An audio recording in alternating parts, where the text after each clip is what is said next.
Hey everybody, it's Eric Rose, aka Cinematic Loop, and these guys make being evil look so damn good. So the number one thing I look for in a good villain is someone that oozes chill, calculated. They've got it on lock. They know what they're doing. Every single thing they do is bad, but they've had it planned for a long time and they are smooth with it. I feel like most people like that. There's nothing cooler than a cool bad guy. Let's be honest here. But even though that's something we will explore a lot of in the future, I thought it was best to start with the animation category because it was animation that made me think of this, and it was animation that introduced all of us to our first real villains in film.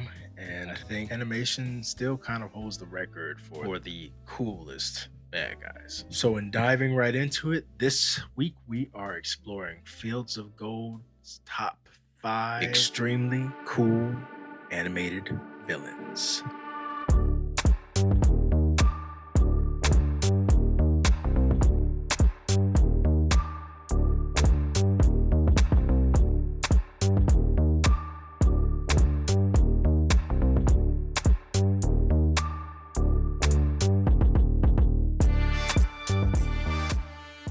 To me, what makes a profoundly cool villain, if that's even a real way to say it, are a couple of factors. One, that their incentives come from a place of kind of pure greed. Definitely a bit more on the narcissistic, self-aggrandizing path. When their goal is to help other people, as noble as that is, it takes away from what I think I'm trying to portray in this video. Two, that they have a very chill demeanor.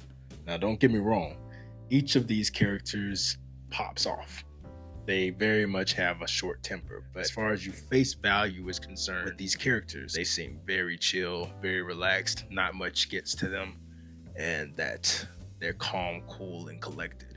And I guess to an extent they have to be to get to this level. 3, it is nice that they are well dressed. It does help if a villain has clearly taken the time to put themselves together. They're not sloppy, they're not lazy about their appearance. And for the most part of this list, our characters definitely care about their appearance and carry themselves as such. There's more, and I'll probably think of more along the way that just kind of stand out about these characters, but those are just the initial things that I feel like each of these characters has for the most part. We're just gonna dive on in so these videos don't get too long, and we're gonna start with Rocky from Rover Dangerfield.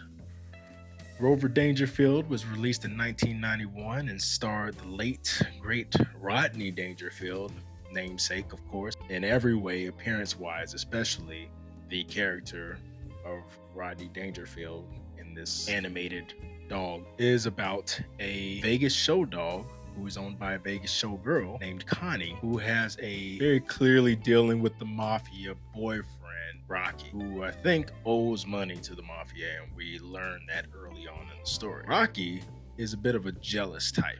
So much, in fact, that Connie's relationship with Rover is in the way for some reason. And on his end, he feels it's best to get rid of Rover. After, again, a mafia deal goes bad due to Rover being in the wrong place at the wrong time, and Rocky seeing that as a excuse to carry out what he's always been planning anyways. So we don't really experience Rocky throughout this entire film. He's really just in the beginning and in the end. The majority of the film, Rover is on a farm, getting to know these other farm animals and fighting off these wolves, and that's the main adventure. Rocky is considered the main antagonist, but he's really kind of a secondary antagonist to the wolves, who are the antagonist we experience through the majority of the story. But with that said, Rover would not be in the situation he is in without Rocky, who decides the best course of action to get rid of him is to throw him off of the Hoover Dam, console Connie, and hopefully just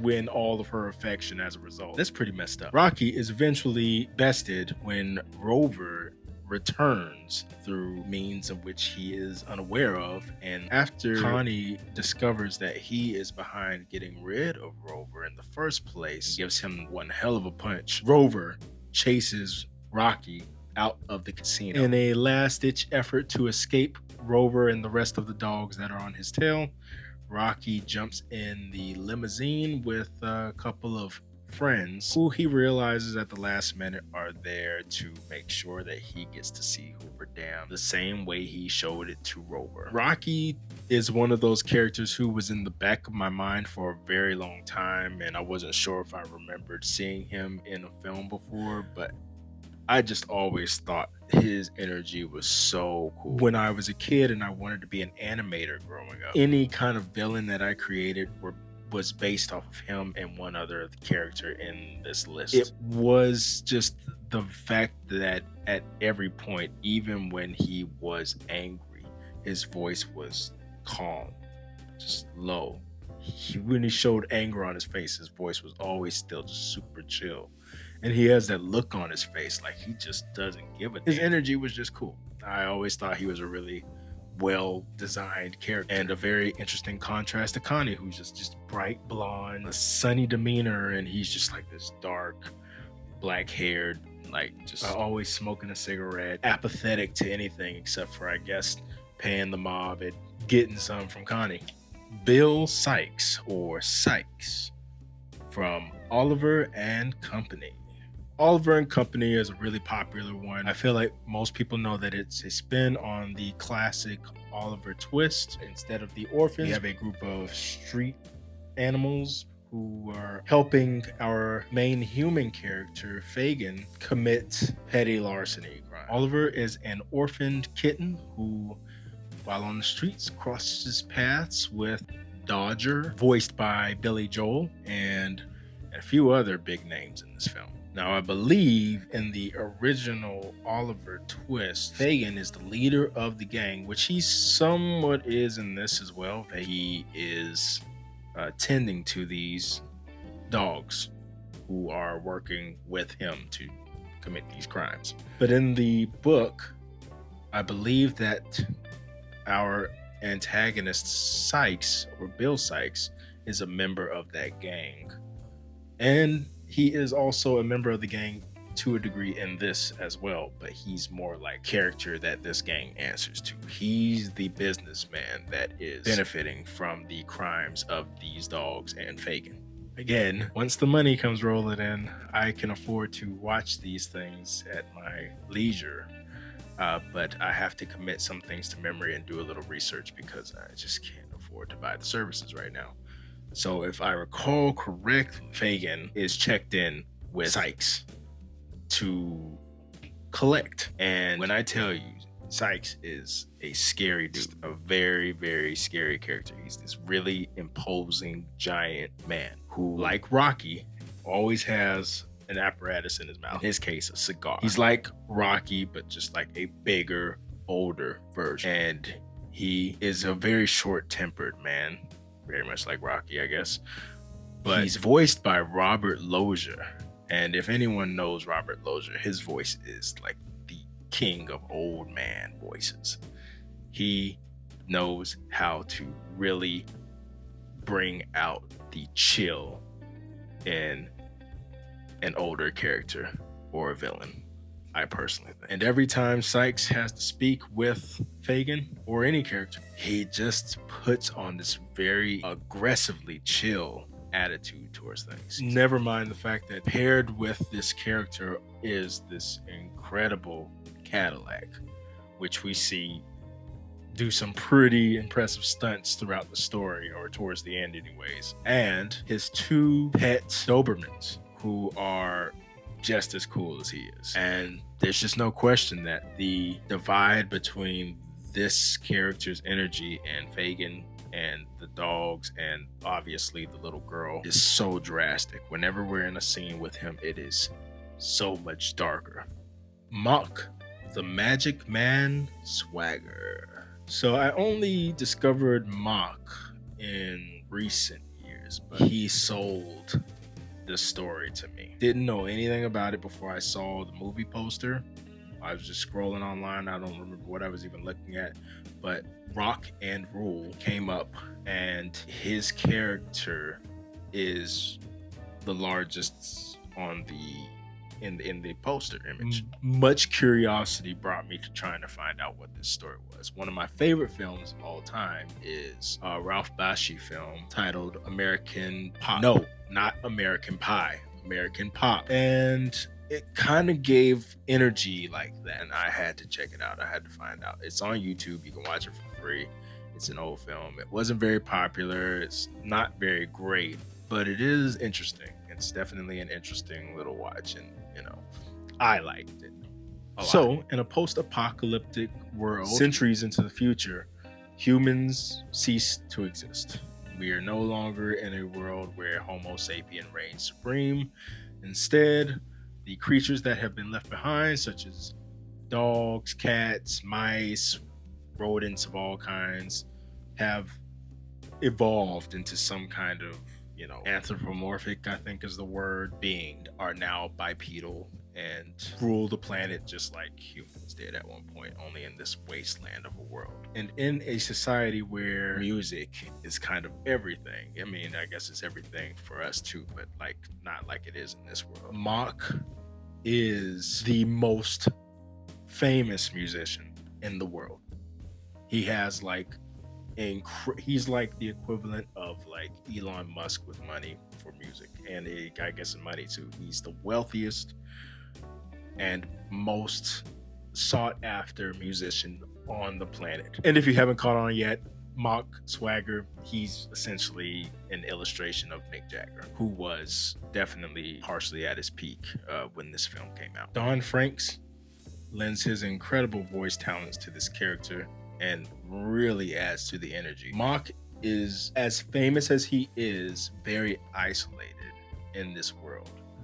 And due to his isolation and his longing to be desired by everyone and infinitely famous, he has concocted a plan to summon a demon that will ultimately give him incredible fame and power beyond what he already has. And to do that, he has to create a perfect song to awake this demon. To do that, he needs the person with the perfect voice. In this case, it is a character named Angel. Angel is kidnapped by Mock to create this song. Well, the song's already created. He's been working on it for years, but he needs her to be able to perform it live and summon this demon. The story follows Omar, Angel's boyfriend, who tracks down Mock after she's kidnapped in order to save her from being taken out by this demon as a result of the sacrificial part of this song. It's a pretty good song, I think. But there's a reason that Mick Jagger is the inspiration for this character. He is one of the coolest animated characters of all time. I feel like this list is compiled of very popular characters for the most part. And while he is not my most sought after cool character, he's obviously one of them and unanimously cool on the internet. Any kind of groups he's brought up in or whatever, everyone always recognizes Mock as objectively a very cool character. And he has one of the coolest intros in animation history, in my opinion. Definitely one of the coolest, if not the coolest intro. But like the other characters, even though he loses his cool at times, I think he is mostly chill for the story. You almost feel bad for him at times because you know that he comes from a very isolated mindset. He's very kind of alone in his world. Because when you're that famous, it's hard to really feel like you have company that can empathize with you. And I get that empathetically. But it is very clear when you meet him and when you see him throughout the story why people fawn after him.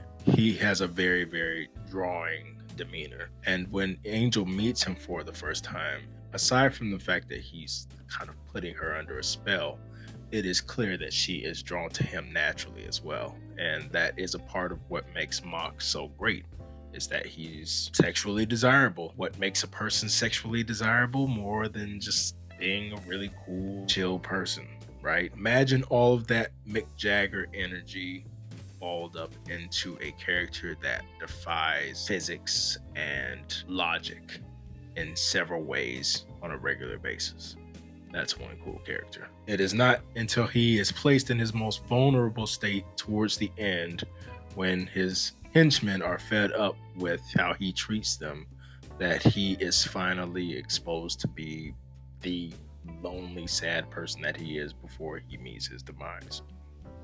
Up until the ending, when he is drastically trying to make this thing happen, he is exuding this real cool and this real calm, even though he knows he might not get his way, and even though he knows he's willing to do whatever it takes to get it. Hexus, Fern Gully, the last rainforest. Welcome back, Tim Curry, for another Fog Top 5. Voices Hexus from the film Fern Gully, a very, very popular, probably the most popular in this list.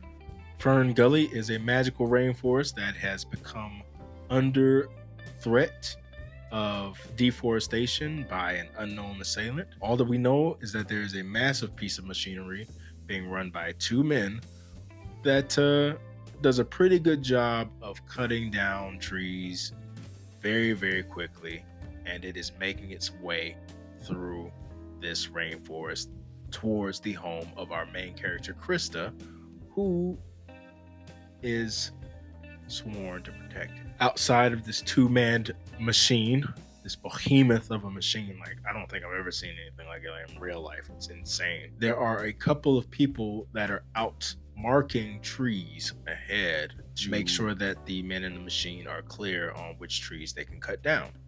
Among these men is a one Zach, who becomes the main love interest for our fairy Krista. But before any of that happens, Zach stumbles upon a tree that is quite different from all the others. It's bloated, it's really dark, out of place tree, and I guess he decides that this is just like any other tree and marks it with an X. Well, little does he know that this X is going to be the demise of Fern Gully unless it is stopped, because within this tree lies an ancient spirit by the name of Hexus. Hexus, like our previous character Mop, is a rock star of sorts. Not that he's a famous one, but that he knows how to sing and he knows how to sing, and he knows that his ill intentions will melt away in your mind once you hear him sing. Tim Curry does an excellent job of voicing this character. Once released, Hexus attaches himself to this machine, and while he does not control the machine initially, he just does whatever he can to influence the continuation of this deforestation project. And the most interesting thing for me about Hexus, aside from his swag, is that he has several forms. Like, he has a final form and he has a infant form. All of them are just the coolest thing ever. He originally starts as like some kind of slime. Eventually he evolves to just the smoke that is populating from the top of the machine. And towards the end, once he is in his final form, he is just this creepy skeleton draped in muck. Even once he is at his most aggressive, he still has a very intensely cool energy. The primary focus of this video is just his middle stage.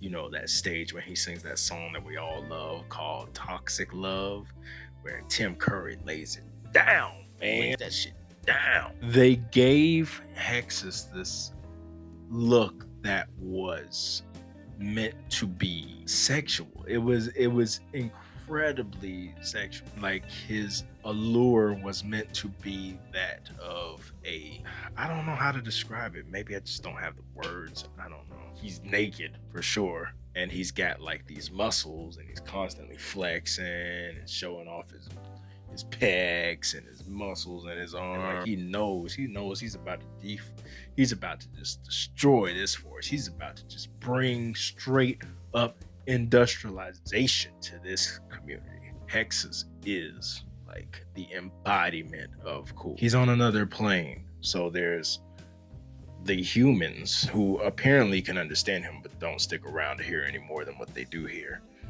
There's the fairies who understand him, but like he's so omnipotent in their experience that like conversing with him is not really a thing that they do. And then of course there's Hexus. He just sees all of this as kind of a chessboard. He's just kind of like moving things around at his will to some degree. The way he approaches certain situations, it's just a game to him. And his laugh is just so intense. Like you just hear his laugh echo through the forest. It's really, really disturbing, but also very, very cool. One thing I also like to point out about Hexus is that I think it's interesting how he starts off as this tree and then ends up as another tree. I always thought that was a really interesting transition for his character. Thrax from Osmosis Jones. So last, certainly not least, is my favorite cool badass villain, Thrax. Thrax is my #1 favorite animated villain of all time and absolutely the coolest in my opinion. And certainly Osmosis Jones is the second most popular film in this top 5. The story surrounds a white blood cell voiced by Chris Rock, who is protecting his host, Frank Dettori, played by Bill Murray, from an inevitable death due to his lack of self-care and multiple health concerns. Frank has become susceptible to multiple illnesses, and it's not until he becomes introduced to Thrax that his life is absolutely in danger. Voiced by the equally as cool Lawrence Fishburne, Thrax's goal is to take Frank out within 48 hours, setting a record and making his way in the medical history books as the most lethal virus of all time. And when I tell you that calculation and cool demeanor have everything to do with making a villain a great cool villain, Thrax has it in spades. He very, very rarely goes off the handle. And when he does, it's to make a very aggressive point about moving forward with his plans. Otherwise, he is super chill the entire time, despite putting on the most evil plans that, I don't know, not too many animated villains have put on, in my opinion. I feel like for a kids movie, or at least a semi-kids movie. When Osmosis Jones and his new partner Drix discover that the previous plot to destroy the body was not the biggest threat, they are now tasked on their own merit to take Thrax down.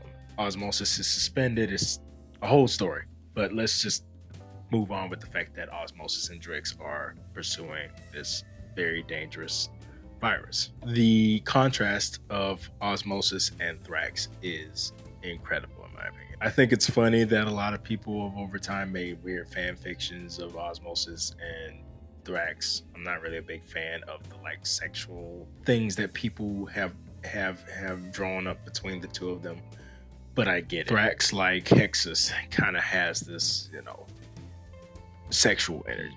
The way he carries himself emits a level of narcissism that says, hey, I'm more attractive than all of you and I make this look good.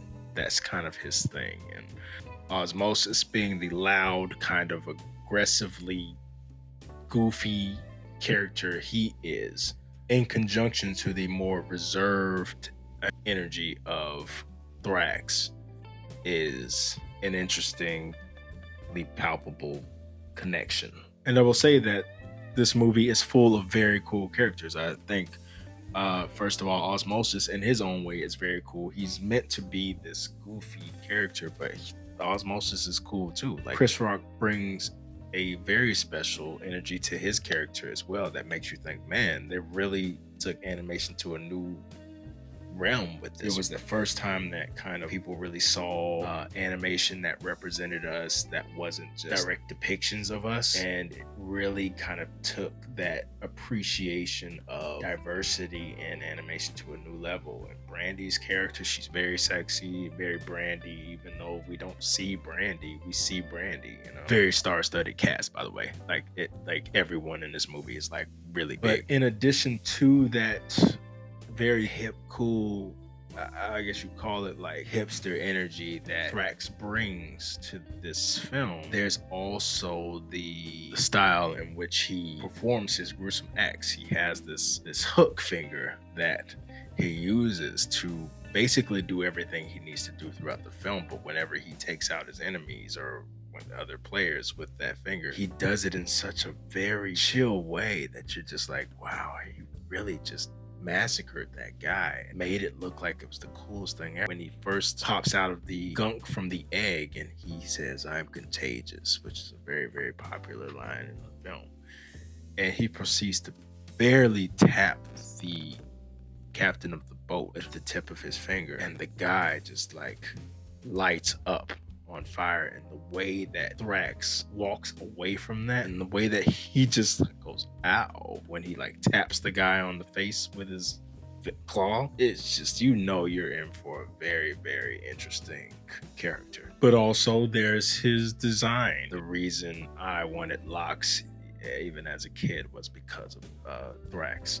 His hair, the way it's done, the way he's wearing his leather coat and his turtleneck, and then when he puts on his shades, like that, everything about this character is just designed to make you envy how cool he is. You want to be Thrax.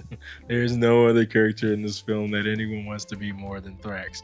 It just makes every single movement he does, everything he does is so well thought out, down to his eye color, just like the way his facial expressions are whenever he's concerned or whenever he's thinking about things or whenever he's about to get angry. Just the way he approaches each situation is like, he doesn't fly off the handle. If he flies off the handle, it is not suddenly getting loud. He'll calmly approach the conversation, or he'll let people approach him aggressively. He won't allow himself to be the person that flies off. You can fly off at him, he'll kick your ass, and then he'll put you in your place, and then you can decide if you want to continue from there or if you want to join him. But just everything about Thrax has always, to me, been solid in making sure you knew that this was going to be memorable takedown when it happened, because you really did not like Thrax by the end of this film. He is the personification of a virus, but like everyone in this list, the embodiment of cool swag. Thank you all for joining me for another Fog Top 5. I look forward to doing more of these. I have so many animated villains that have different things that I like about them, and villains in general are just kind of I really love a good villain. And if you haven't noticed, I think that's been like 3 videos now we've done like villains, but there's a whole lot more to explore in this world, and there's a whole lot more to explore just in this category alone. So we will be revisiting cool villains in the future, but no one takes the cake quite like Thrax. My guy Thrax, he is. Thank you for joining Fog Top 5 at Fields of Gold Presents, where the vision is at hand.